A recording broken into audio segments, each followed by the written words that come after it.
আজকে আপনাদের সঙ্গে শেয়ার করবো একটি বাংলাদেশি খাবার, বুঝছেন নি? তো বাংলাদেশি খাবারটি কিভাবে রান্না করছি কচুরমুখী দিয়ে, রুই মাছের মাথা দিয়ে, সম্পূর্ণ ভিডিওটা আপনাদের লগে শেয়ার করতেছি। অবশ্যই ভালো লাগলে আপনারাও ভিডিওটি দেখে কমেন্ট করে শেয়ার করে দিবেন।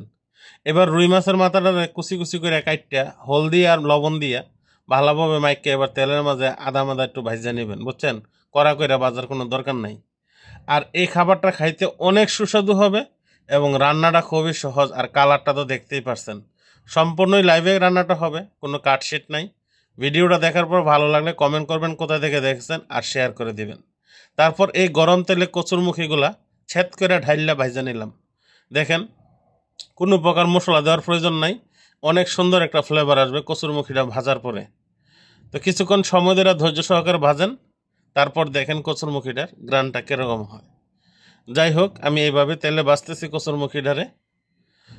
আর আমার আগুনের তাপটা কিন্তু খুব বেশি হয়ে গেছে, যার জন্য আমি একটু চুলাটা স্লো করে দিছি।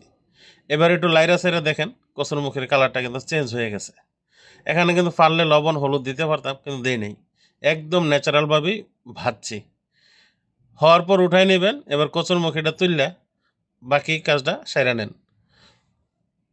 এবার তেলটা কিন্তু গরম আছে, বুঝছেন? যাই হোক, এবার পেঁয়াজ কুচি দিয়ে দিলাম 2টা পইলা। এবার পেঁয়াজটা হালকা লাইরা সাইরা ভাজা নেবেন। তারপরে এখানে দেখেন আমি কয়টা কাঁচামরিচ দিয়ে দিছি। কাঁচামরিচটা পেঁয়াজটার লোকে ভাজলে একটু গ্রানটা বাইরে যাব। যাই হোক, এরপর একটু আদা রসুন বাটা দিয়ে দিলাম। তারপর এটার আবার একটু ঝোলটা ঘন করার জন্য 2টা পেঁয়াজ ব্লেন্ডার করে দিছি। এবার এটার একটু কষান। তারপর এখানে দেখেন আমি কিছু টমেটো দিয়ে দিলাম, আর বাকি টমেটো রান্নার শেষ অংশে দেব। টমেটোটা কিন্তু তরকারি কালার যেমন সুন্দর করে, এরকম টেস্টও বাড়ায়।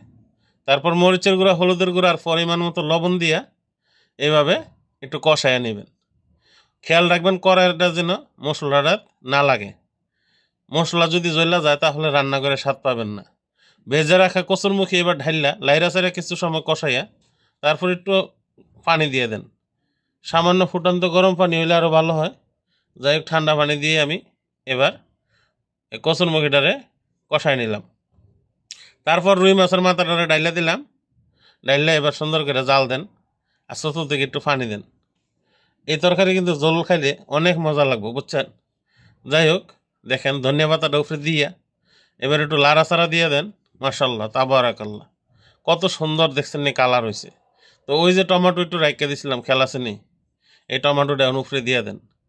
এতে করে তরকারি কালারটা যেমন রং বেরঙের দেখা যাবে, দেখতে সুন্দর, কালারটা ফুটে উঠবে।